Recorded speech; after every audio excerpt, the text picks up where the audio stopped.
The Lorax, written by Dr. Seuss.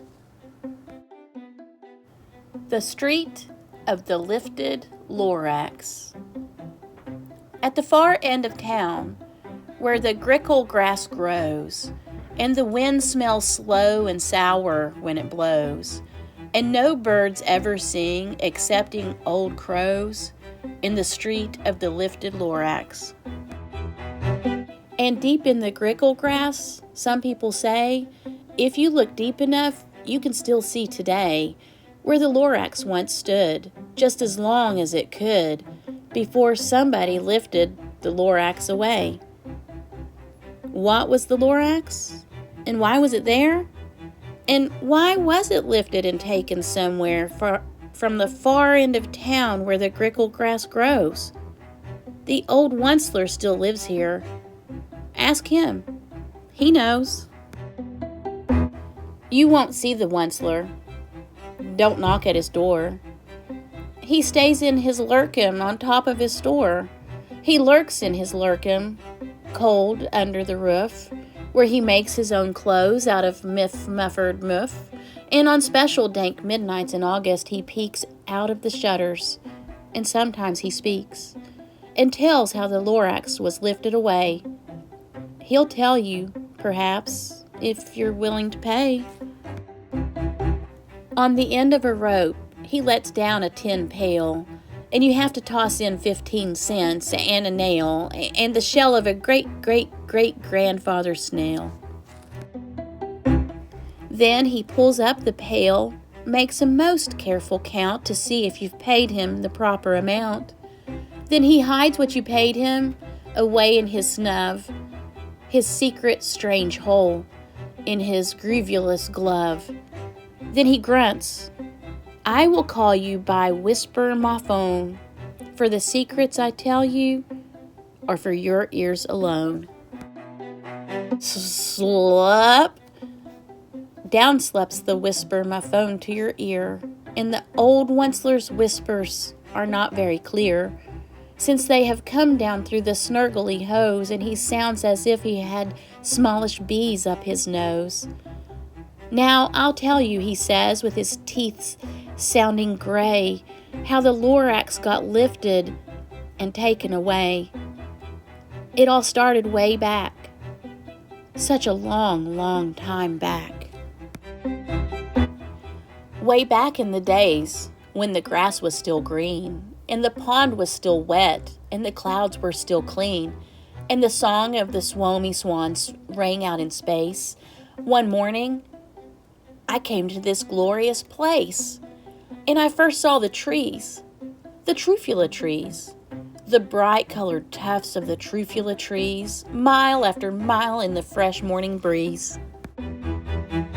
And under the trees, I saw the brown barbaloots frisking about in their barbaloot suits as they played in the shade and ate trufula fruits. From the ripulous pond came the comfortable sound of the humming fish humming while splashing around. But those trees, those trufula trees. All my life I'd been searching for trees such as these. The touch of their tufts were much softer than silk, and they had the sweet smell of fresh butterfly milk. I felt a great leaping of joy in my heart. I knew just what I'd do. I unloaded my cart. In no time at all, I had built a small shop. Then I chopped down a trufula tree with one chop. And with great skillful skill, and with great speedy speed, I took the soft tuft, and I knitted a thneed. The instant I'd finished, I heard a gazump. I looked. I saw something pop out of the stump of the tree I'd chopped down. It was sort of a man. Describe him? That's hard. I don't know if I can. He was shortish and oldish and brownish and mossy, and he spoke with a voice that was sharpish and bossy. "Mister," he said with a sawdusty sneeze, "I am the Lorax. I speak for the trees. I speak for the trees have no tongues. And I'm asking you, sir, at the top of my lungs." He was very upset as he shouted and puffed, "What's the thing you've made out of my trufula tuft?" "Look, Lorax," I said, "there's no cause for alarm. I chopped just one tree. I'm doing no harm. I'm being quite useful. This thing is a thneed. A thneed's a fine something that all people need. It's a shirt, it's a sock, it's a glove, it's a hat. But it has other uses, yes, far beyond that. You can use it for carpets, for pillows, for sheets, or curtains, or covers for bicycle seats." The Lorax said, "Sir, you are crazy with greed. There is no one on earth who would buy that fool thneed." But the very next minute I proved he was wrong. For just at that minute, a chap came along, and he thought that the thneed I had knitted was great. He happily bought it for $3.98. I laughed at the Lorax. "You poor stupid guy. You never can tell what some people will buy." "I repeat," cried the Lorax, "I speak for the trees." "I'm busy," I told him. "Shut up, if you please." I rushed across the room and in no time at all built a radio phone. I put in a quick call. I called all my brothers and uncles and aunts, and I said, "Listen here. Here's a wonderful chance for the whole Onceler family to get mighty rich. Get over here fast. Take the road to North Nitch. Turn left at Weehawken, sharp right at South Stitch." And in no time at all, in the factory I built, the whole Onceler family was working full tilt. We were all knitting thneeds just as busy as bees, to the sound of the chopping of trufula trees. Then, oh baby, oh, how my business did grow. Now chopping one tree at a time was too slow. So I quickly invented my super axe hacker, which whacked off 4 trufula trees at one smacker. We were making thneeds 4 times as fast as before. And that Lorax, he didn't show up anymore. But the next week, he knocked on my new office door. He snapped, "I'm the Lorax who speaks for the trees, which you seem to be chopping as fast as you please. But I'm also in charge of the brown barbaloots who played in the shade in their barbaloot suits and happily lived eating trufula fruits.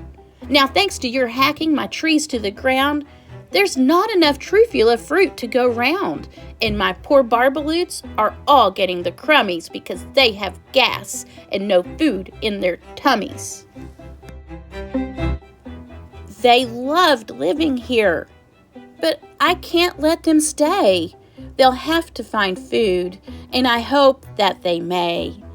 Good luck, boys," he cried, and he sent them away. I, the Onceler, felt sad as I watched them all go, but business is business, and business must grow, regardless of crummies and tummies, you know.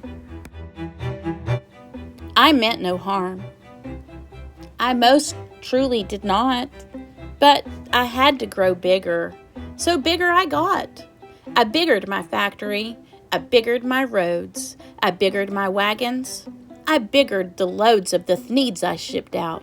I was shipping them forth to the south, to the east, to the west, to the north. I went right on biggering, selling more thneeds, and I biggered my money, which everyone needs. Then again he came back. I was fixing some pipes when that old nuisance Lorax came back with more gripes. I am the Lorax, he coughed and whiffed.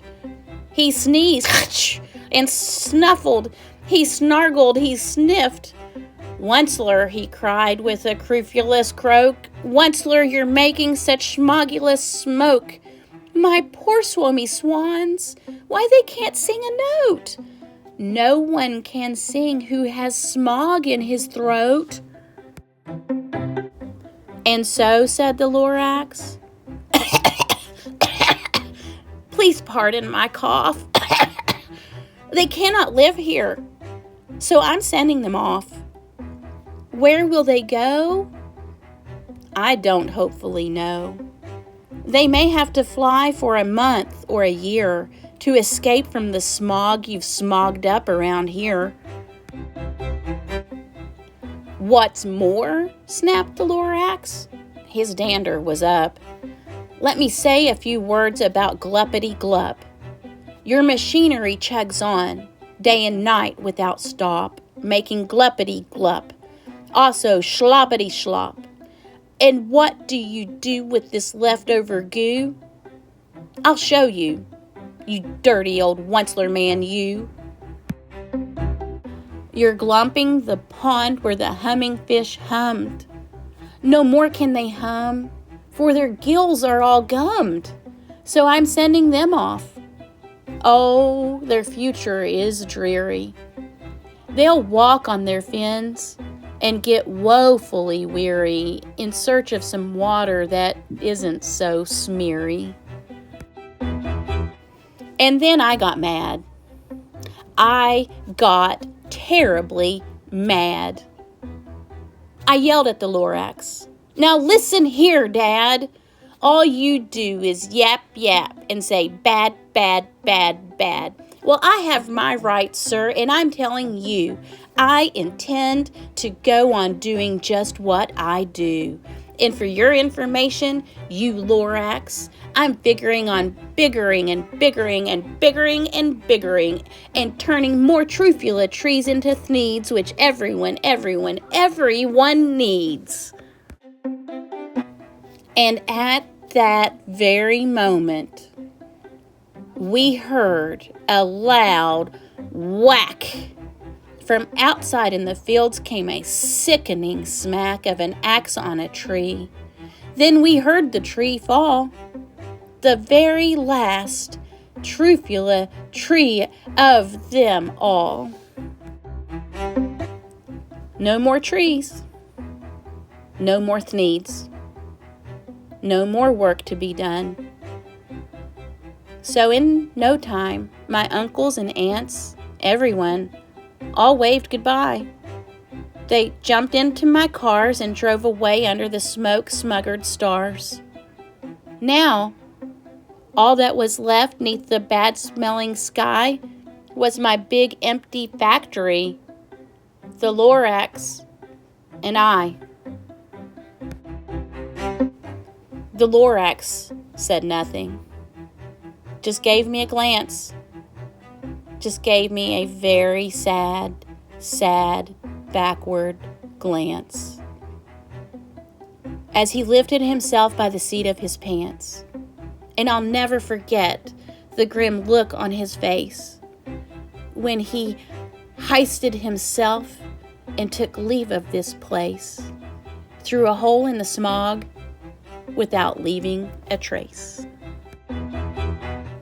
And all that the Lorax left here in this mess was a small pile of rocks with the one word, unless, whatever that meant. Well, I just couldn't guess. That was long, long ago. But each day since that day, I've sat here and worried away. Through the years while my buildings have fallen apart, I've worried about it with all of my heart. But now, says the Onceler, now that you're here, the word of the Lorax seems perfectly clear. Unless someone like you cares a whole awful lot nothing is going to get better. It's not. So, catch, calls the Onceler. He lets something fall. It's a truffula seed. It's the last one of all. You're in charge of the last of the truffula seeds. And truffula trees are what everyone needs. Plant a new truffula. Treat it with care. Give it clean water and feed it fresh air. Grow a forest. Protect it from axes that hack. Then the Lorax and all of his friends may come back. The end. Thank you all for listening.